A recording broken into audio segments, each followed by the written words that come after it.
Muy buenas, ¿qué tal? Bienvenido de nuevo al canal. Bueno, en este vídeo voy a seguir hablando sobre el factor de amortiguamiento como especificación que indican los fabricantes de amplificadores de audio y de la cual se habla mucho en internet, se habla mucho en muchos vídeos de YouTube y bueno, en ciertos sitios se dice que es una especificación súper importante y que manifiesta la capacidad que tienen los amplificadores de controlar los graves de nuestro sistema acústico. Pues bueno, con este vídeo quiero aportar un poco más a todo este mundo del damping factor y en un próximo vídeo concluir un poco con esta especificación, un vídeo de conclusión sobre el damping factor. Tengo aquí colocado un altavoz electrodinámico al cual le he conectado un multímetro y un osciloscopio. Bueno, todos sabemos que cuando conectamos un altavoz a un amplificador de estado sólido, lo que voy a hablar aquí está más bien relacionado con amplificadores de estado sólido, puesto que tienden a comportarse debido a la baja impedancia de salida que tienden a comportarse como fuente de tensiones constantes. Bueno, pues cuando conectamos un altavoz a un amplificador de estado sólido, bueno, pues ya sabemos que el amplificador se comporta como una fuente de tensión alterna. Al conectar el altavoz fluye una corriente alterna. Esa corriente alterna, cuando recorre la bobina, se genera un campo magnético variable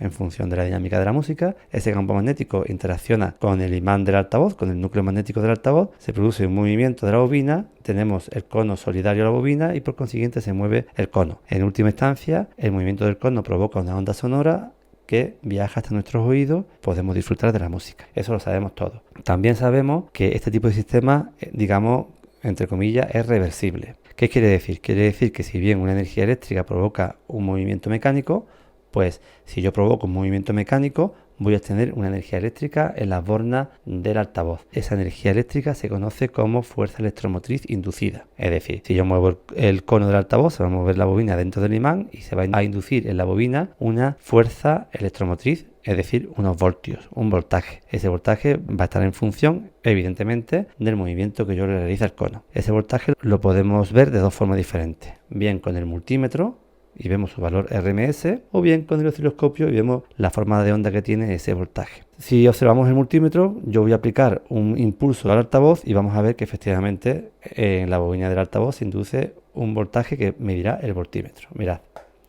¿veis? 460 milivoltios. Si aplico más fuerte, 500. Si aplico más fuerte, 600 milivoltios. Si aplico más débil, 300 milivoltios. Bien, vemos que efectivamente el altavoz ante un impulso pues provoca una tensión alterna. Para ver la forma de onda de esa tensión alterna podemos ayudarnos del osciloscopio. Efectivamente vemos la forma de onda de esta tensión alterna inducida en la bobina. Podemos dividir esta forma de onda en dos partes. Una primera parte, que es esta primera parte de la forma de onda, que podemos decir que es aleatoria, puesto que va en función del impulso que yo le aplique al altavoz. Efectivamente, en función de la fuerza que le aplique, del ángulo en el que le aplique y del tiempo que esté aplicada y del tiempo que tarde en retirarla. Veis que esa primera parte de la forma de onda es completamente aleatoria, pero una vez que dejamos de aplicar el impulso, tenemos una segunda parte que es igual en todos los impulsos que doy y viene representada por esta ondulación que veis aquí. Una vez que doy el impulso y dejo de aplicar el impulso, el altavoz de forma natural se queda oscilando hasta que alcanza su estado de reposo. Mientras está oscilando, está induciendo en la bobina una tensión que se va amortiguando en función de la capacidad de frenado del altavoz. Bueno, pues esto es la amortiguación del sistema. Efectivamente viene determinado por la capacidad de frenado del altavoz. Bien, vemos que efectivamente se genera una forma de onda con esta amortiguación y esta capacidad de frenado.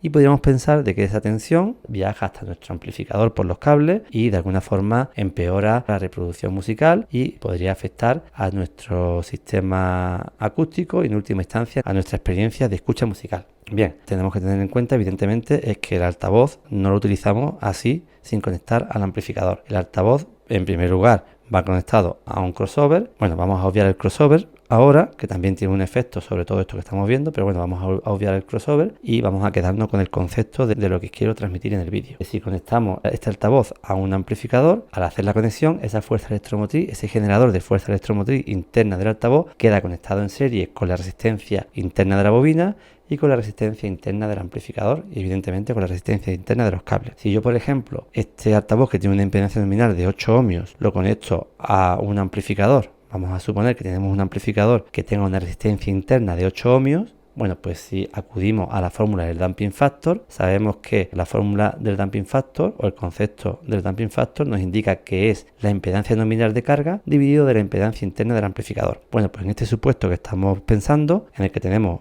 una impedancia nominal de carga de 8 ohmios y un supuesto amplificador con una impedancia de salida de 8 ohmios, tendríamos un sistema con damping factor de 1. Bueno, pues bien, aquí tengo una resistencia de 8 ohmios. No sé si se aprecia, una resistencia de 8 ohmios. Podríamos utilizar esta resistencia para simular un amplificador con una impedancia interna de 8 ohmios, bueno, con una resistencia interna de 8 ohmios, y podríamos conectar el altavoz a esta resistencia y tendríamos un sistema con un damping factor de 1. Voy a conectar la resistencia de 8 ohmios en paralelo con el altavoz. Bueno, ahora acabo de conectar la resistencia en paralelo con el altavoz. Ahí la podéis ver. No sé si se aprecia muy bien, pero bueno, está conectada. Es decir, tenemos un sistema con un damping factor pues de 8 entre 8 a 1. A ver, evidentemente, para todas aquellas personas que estéis pensando que estamos hablando de la impedancia del altavoz, estoy poniendo una resistencia, la impedancia varía con la frecuencia. Bueno, esto simplemente es una prueba para que cojamos el concepto. Evidentemente tenemos un sistema con damping factor bajo. De alguna forma cojamos el concepto. ¿Qué ocurre ahora si doy un golpe al altavoz? Bueno, pues veamos la forma de onda que obtenemos. Cada vez que aplico un transitorio al sistema, una vez que se deja de aplicar el impulso, el altavoz, la capacidad de frenado del altavoz aumenta y disminuye la amortiguación. De tal forma que en un sistema con un damping factor bastante bajo se ha disipado por completo la energía eléctrica producida por la fuerza electromotriz inducida. Nada más que dejo de aplicar el impulso, el altavoz vuelve instantáneamente a su estado de reposo. Es decir, la amortiguación ha disminuido y la capacidad de frenado ha aumentado. En sistemas con damping factor pues bajo, ¿veis lo que ocurre?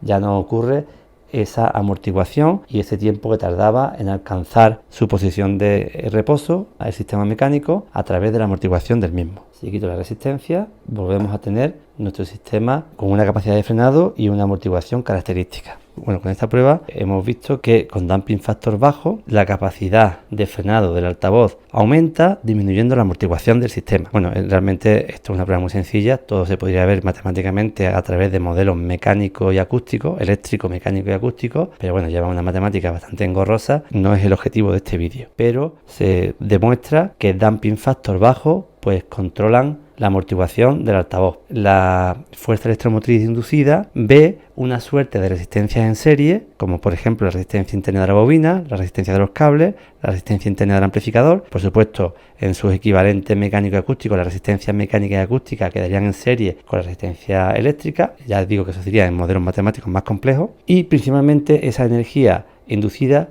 se disipa principalmente en la resistencia interna de la bobina. Bueno, en el siguiente vídeo veremos conclusiones más prácticas con respecto al damping factor de equipos reales, pero en este vídeo podemos concluir que damping factor bajo ya sirven para controlar la amortiguación del altavoz. Yo puedo sacar también que la amortiguación de este tipo de sistemas queda más expensa de la parte mecánica que de la parte eléctrica. Veremos que existe ya un valor a partir del cual aumentar el damping factor del sistema no produce variaciones significativas en el control del cono del altavoz. Ese valor de damping factor se estipula entre 15 y 20. Para la fin inducida que el sistema cuente con un damping factor de 20, 40 o de 800, va a hacer exactamente lo mismo. La FEN inducida no se va a enterar. En próximos vídeos veremos que a partir de valores de 15 o 20, tener damping factor de 800 no va a significar que el altavoz quede mejor controlado. Esto que estoy diciendo, que yo sé que algunas personas no estarán de acuerdo, lo voy a reforzar con información obtenida de fabricantes de amplificadores, de cierta parte de sectores de la ingeniería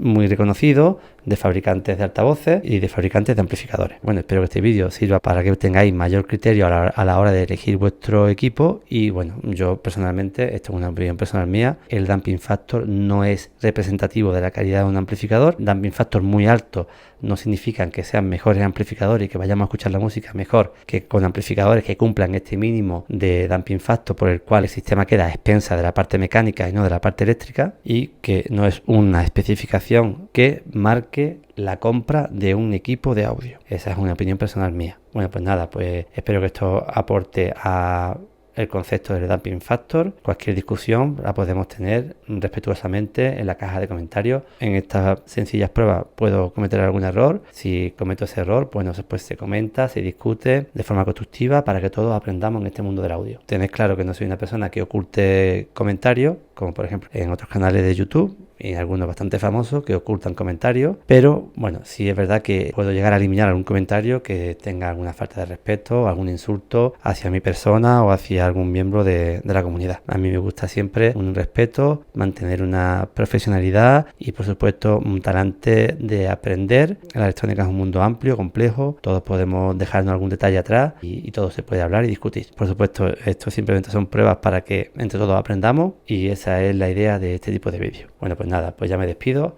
Espero que este vídeo haya gustado y vendrá un tercer vídeo sobre el dumping factor con conclusiones más prácticas sobre esta especificación que ofrecen los fabricantes, que en muchos casos está pensada para la publicidad. Gracias por ver este vídeo y nos escuchamos en el siguiente.